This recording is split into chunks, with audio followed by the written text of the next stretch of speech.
Hello and welcome. My name is Kyle Nielsen, and this is How You Level Up, a podcast where I ask questions to help you become your best self. Today we ask, what is reframing? How does reframing work? What are you able to reframe? Reframing is a cognitive and linguistic tool you can use to view the world in a new way. Pause for a moment and think of an event in your life. Now think of that event from a different perspective, maybe someone else's perspective. This is reframing. Though the beauty of reframing is deeper than trying to see or think from a different perspective, it's really about seeing something from your perspective differently. We can reframe things we say from negative to positive, descriptions of our experiences to feel better about them and about ourselves, and reasons for our behaviors to inject more purpose into our actions. Reframing is a simple tool, though simple does not always mean easy to implement. So where is reframing most valuable? We've previously talked about what debilitates us. We've covered things like how we view the world and how we came to this view. What is conflict? And most of the time we're asking these questions because if we're not careful, we can fall into certain beliefs and patterns. One belief you can easily fall into is that life shouldn't be this hard. This is a patterned way of thinking. Or fixating on why you have more challenges than other people in work or in life. You're comparing yourself to people in these situations, and the more you think in this way, the more likely it will be your go-to way to think about life. The more these become your go-to thoughts, the more you believe them to be true. In neuroscience terms, the neurons that fire together wire together, so the stronger the connections in your mind, the more it becomes a heuristic. And reframing is the skill to help us grow stronger and become more adaptive in our thinking, sort of like fighting back against that heuristic. In other words, when we reframe a situation from our perspective, the details remain the same, though our perception changes.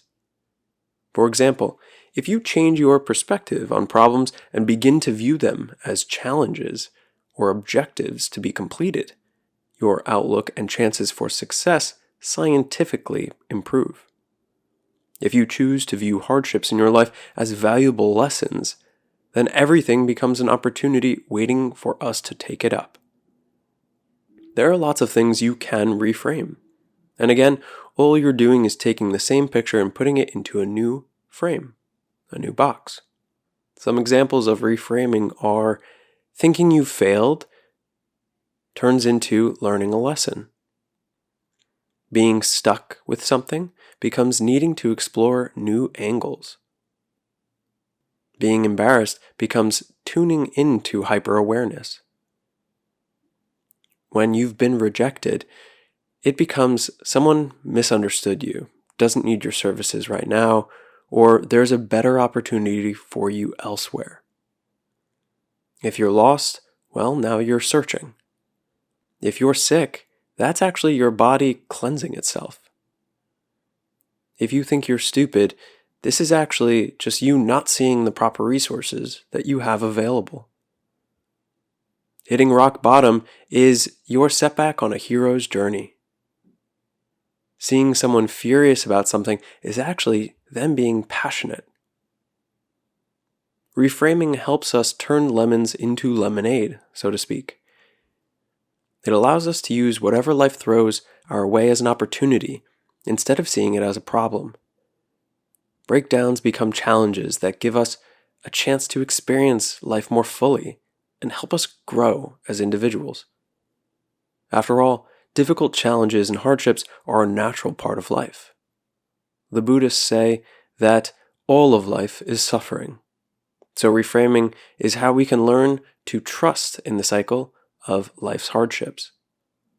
Just as summer will always turn into fall, which leads then to winter and to spring, so too do our lives go through challenging times followed by periods of growth and rebirth, and then back around again. If we trust the natural process, then we have faith that even on our worst days, they are only temporary. And optimism becomes our prevailing attitude. Only by facing our discomfort can we unlock hidden resources and continue working towards a more fulfilling life. When you reframe a negative experience, what do you learn from it? Where is the lesson? We don't become bitter and closed off when bad things happen. We become bitter and closed off when bad things happen and we think we don't deserve them. A frame of reference. Because we know that suffering can always have a positive, transformative power, you are no longer bitter. You are no longer closed off. Therapists have leveraged reframing to help clients with anxiety, depression, grief, insomnia, relationship challenges, addictions, and more. After all, it has been said that the limits of my language are the limits of my world. So too does this apply to reframing. So how can you use reframing? When was the last time you heard someone reframe something in front of you? Or maybe that someone had a perspective, and the next time you spoke with them, they changed their perspective. What was that reframing? During this podcast, what have you been thinking about reframing? And what can reframing do for your world next?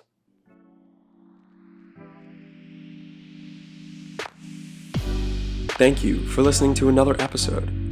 If you're enjoying the show, open up the app you're listening to this on and hit the like or subscribe button and give a 5-star rating. At least twice a week, you'll find a new episode asking you a new question, so you can strengthen your emotional independence, improve your communication skills, and upgrade your personal philosophy.